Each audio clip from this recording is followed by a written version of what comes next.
Okay guys, the next job, which will be for tomorrow, Suzuki Jimny clutch, making really nasty noises. Anyway, that's tomorrow's problem. Okay, so something's horribly wrong in this bell housing.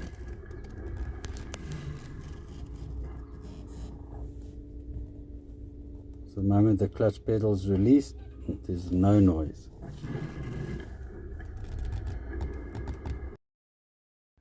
First was to get the front as high as I could so I could work on the gearbox from underneath. So I started by removing this gator boot, and now I have to get the center console out.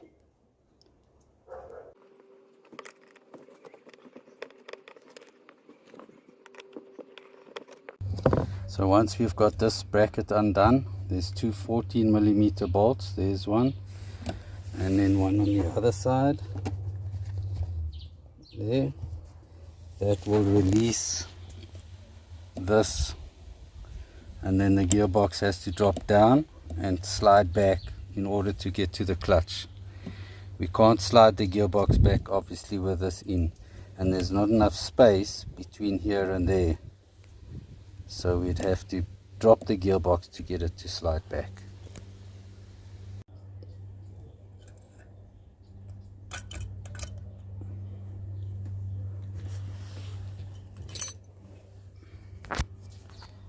Now we can drop the gearbox.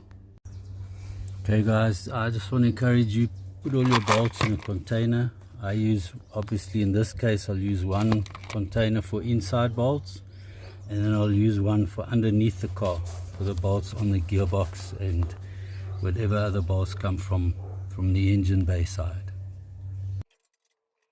Now I had to remove everything that was in the way of allowing me to drop the gearbox. I began by removing the exhaust.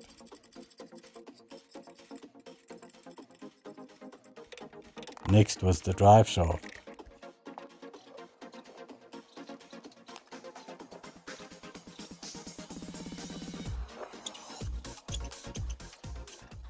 Okay guys, so in my case, there's little things everywhere in the way of all the major stuff.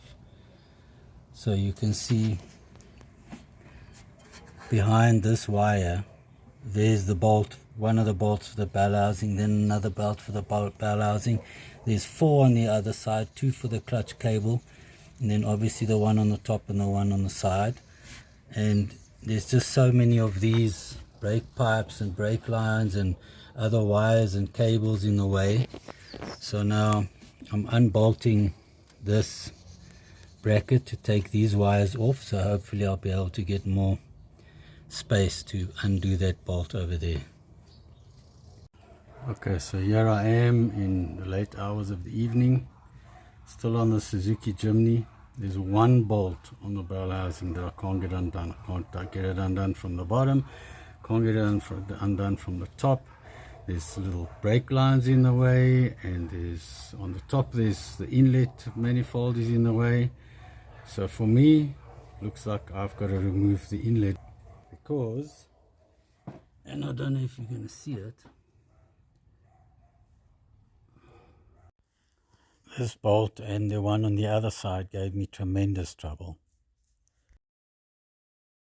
Okay guys, so after battling long and hard, yesterday into last night, I finally got that bolt out that I needed to get out. So the gearbox is one more bolt, which is the one at the back holding the gearbox up. So once that comes out, I can slide the gearbox back and get to the clutch. I only went into the house at close to 9 last night. So yeah, battled really big time with that bolt. Now we release the gearbox mount.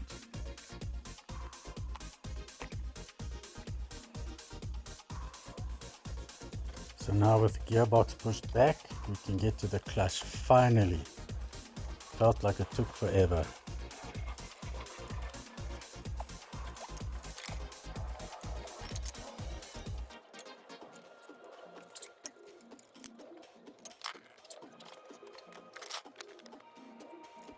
So we remove all the bolts that are holding the pressure plate on, so we can remove that whole clutch system, including the release bearing.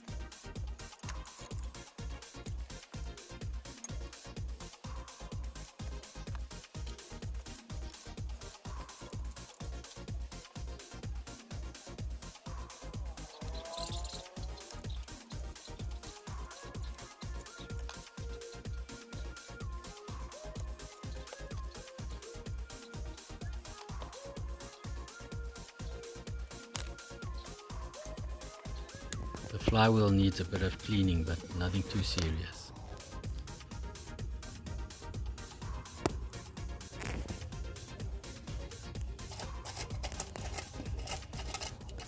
So I don't know if you guys could hear this, but the release bearing is what was making that horrible noise. I'll show you the clutch plate and the pressure plate just now. But the release bearing was what was damaged. So let's get it off. Let's get the new one on. Also, there's like a plastic bush that runs on the shaft with the release bearing, on the inside of the release bearing, and that is obviously melted, got very hot, and it's melted here onto the pressure plate, into some of the fins. You can see here how hot the clutch got. There's no grooves, it feels good, but it got really hot.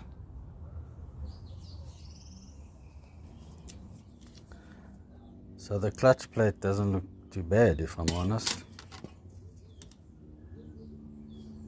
It's not on the rivets yet, the clutch wasn't slipping. And the release bearing was shot, and I'm not sure if the pressure plate had collapsed. But guys, don't ride your clutches. Here you see all the damage. Don't ride the clutch. So here's the release bearing. Obviously, like I said earlier, all the plastics melted into it. But this whole thing is damaged. You can see on this edge here. And this whole thing is seized. It's like completely gone. It was now time to remove the glaze off the flywheel and prepare it for the new clutch plate.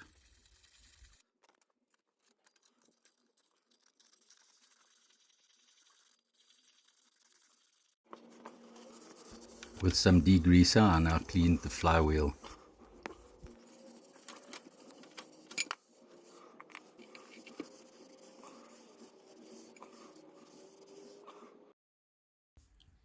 After that, I fitted the release bearing to its bracket and then installed the bracket back into the bell housing.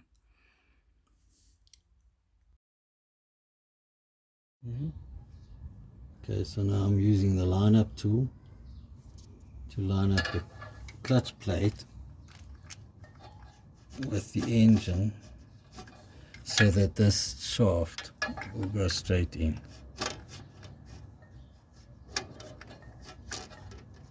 That's in there. It's pretty much got to be almost exact, otherwise we sit with problems.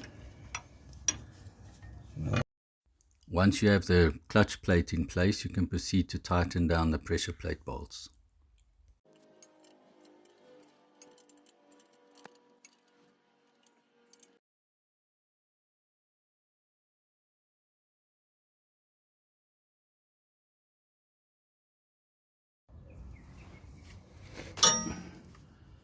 So this ratchet doesn't ratchet anymore. So just put it in. That wasn't even in very tight.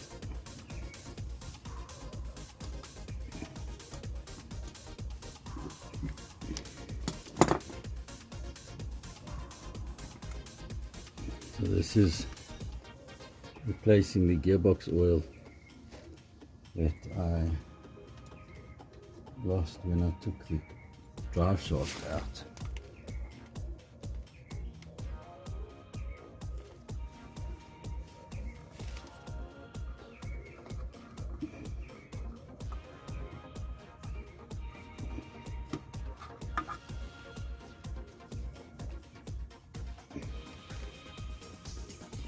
Oh, what a mess, and it is rather painful to do this, but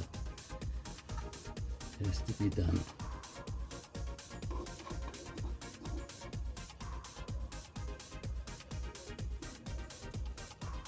Remember guys, you only do this until it starts dripping.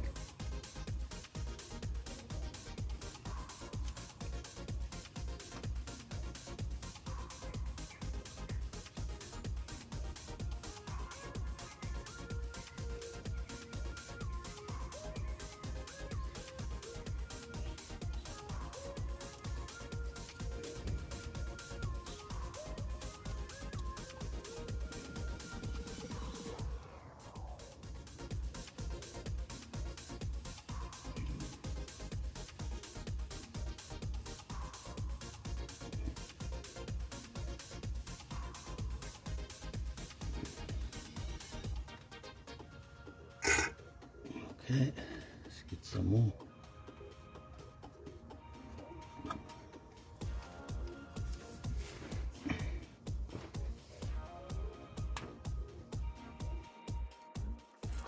With the gearbox back in its place, we could proceed to put all the drive shafts back in their places.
So with the drive shafts back in place, I proceeded to put the exhaust back in.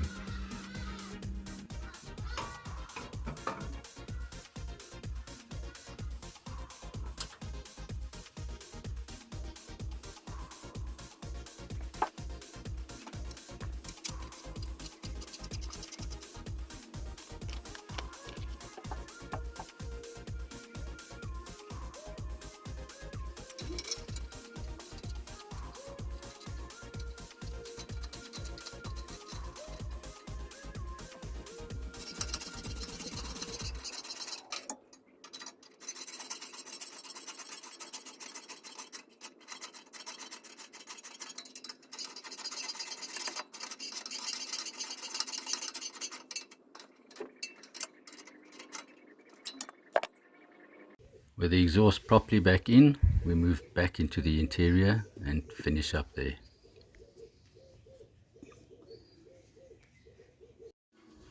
Okay guys, so I can't reverse this camera, so I was going to speak into the camera and I can't reverse it, so I just wanted to show you this. I forgot to take a video of me putting this back on, but it's just literally just this plate. Then this gear lever, obviously you grease it a lot, then it slides in, and then there's this bracket over here. It pushes down and then it turns on. So these bolts must be in. Well, I took one out because it was proving a bit difficult, so I left this one in. I took this one out, I pushed the bracket down and I turned it, so it's hooked now on this one, and now I will push it down and hook it on this one, and then I'll tighten both the bolts.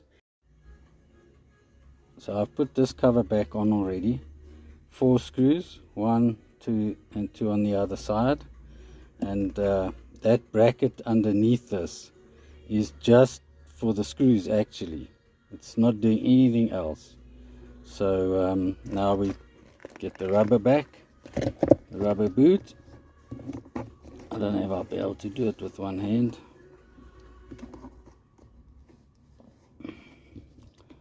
Yep, and there you have it. Now we got gears. And that's it.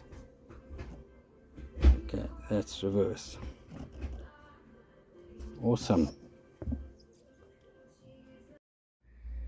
Well, I took the car for a test drive and it was spluttering and jerking and lights on the dash coming on. So I got it home and I saw that I hadn't plugged. Once I put the machine on, my diagnostics, you can see that. So I hadn't plugged this airflow meter back in. So I plugged it back in, but now the car doesn't want to start. So once I plugged the throttle body back in and the car still wouldn't start, I decided to pull out my diagnostics machine. Oddly, the car started with the diagnostics plugged in, and this caused me to look for a broken or loose earth wire. The reason it started with the diagnostics machine plugged in is because it was getting its earth through the machine. When I unplugged the machine, the engine would die again. After a short time, I found the problem and it was easy enough to solve. Okay guys, just a quick update on this Jimny. Starts, everything's fine now. Just about to give it a wash and then hand it back to the owner. Just to show you.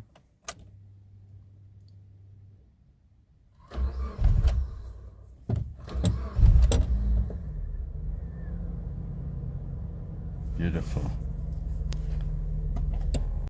Thanks so much for watching this video. Please like and subscribe if you enjoy the content. And if you have any questions, queries or comments, please put them in the comments section below. Take care guys. Bye for now.